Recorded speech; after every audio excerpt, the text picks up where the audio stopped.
Welcome to this microlecture on using fluoride varnish for dental caries prevention in the medical office. This training shares actions you, as a medical professional, can provide to young children to prevent tooth decay. Specifically, you'll learn about benefits, indications, and treatment protocols of fluoride varnish application and the dissemination of appropriate aftercare instructions. Dental caries is the chronic disease process that causes tooth decay. In fact, it is the most common chronic disease affecting both children and adults in the United States, far outpacing the prevalence of childhood asthma, obesity, and diabetes. Infections resulting from tooth decay can adversely affect overall physical health, spreading from the mouth and, if left untreated, leading to serious and potentially life-threatening conditions. Pain from untreated tooth decay also makes it hard to eat, sleep, grow, and learn. As a progressive condition, the longer the delay in seeking treatment, the more complex and costly it becomes to receive appropriate care.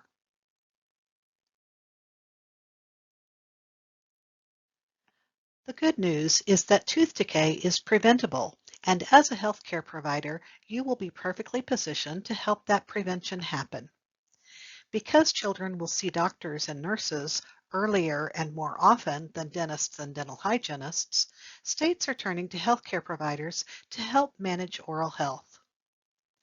Medical professionals can identify early signs of oral disease, assess risk factors and provide mitigation counseling, apply fluoride varnish, and arrange referral to a dentist for treatment of active oral disease.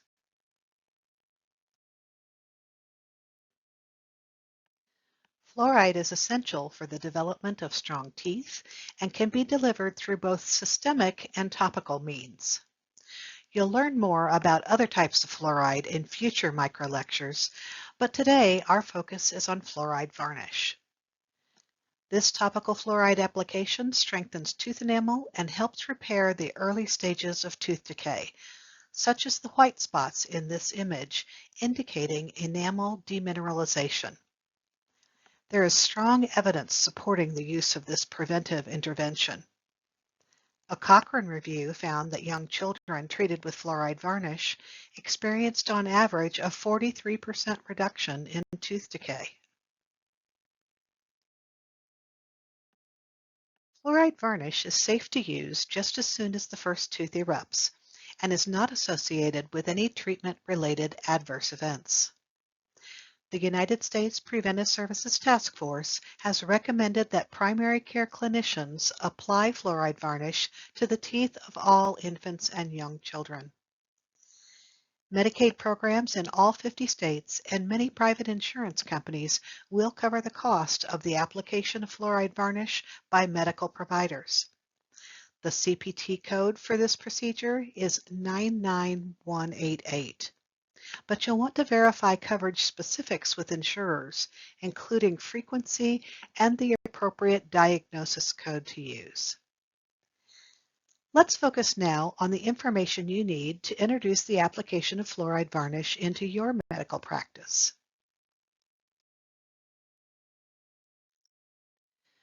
Fluoride varnish is widely available as a unidose preparation. It's generally offered in 3 different sizes, but the smallest size is adequate for young children. Costs generally range from $1 to $3 per dose. And the varnish comes in different flavors, but for kids, it's best to avoid the mint flavor since many find it too hot. It was originally offered with a yellow tint, but most products now are either white or clear.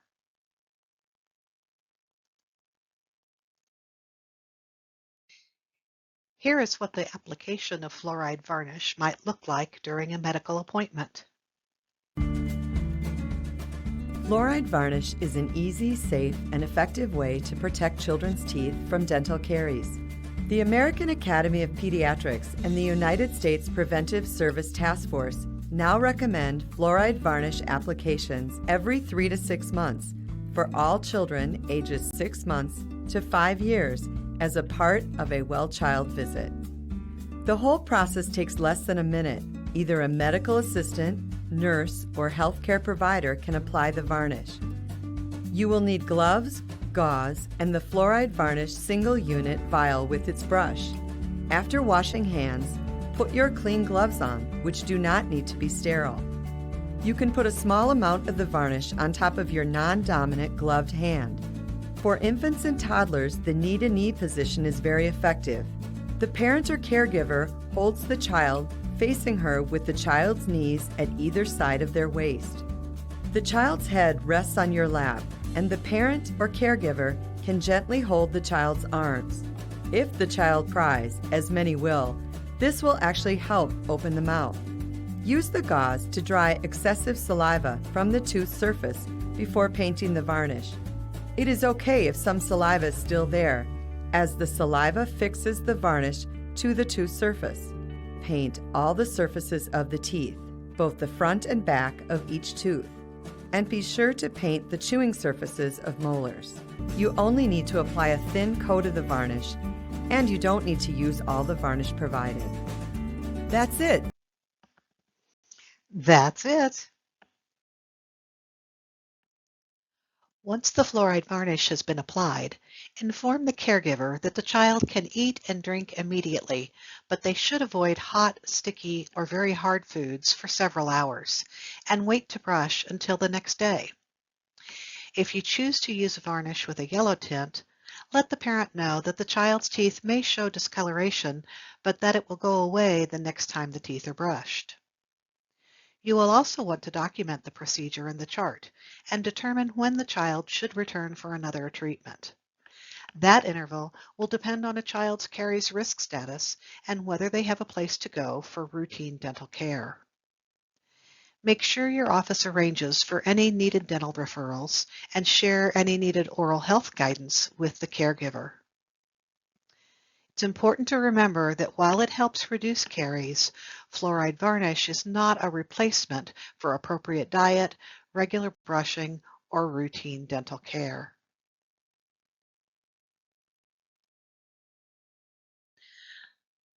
So, what we'd like you to remember from this lecture is that tooth decay is a significant health problem for children. As a primary care clinician, you can play a key role in preventing cavities. Fluoride varnish is a safe and effective part of a comprehensive approach to a child's oral health that you can easily incorporate into a routine visit.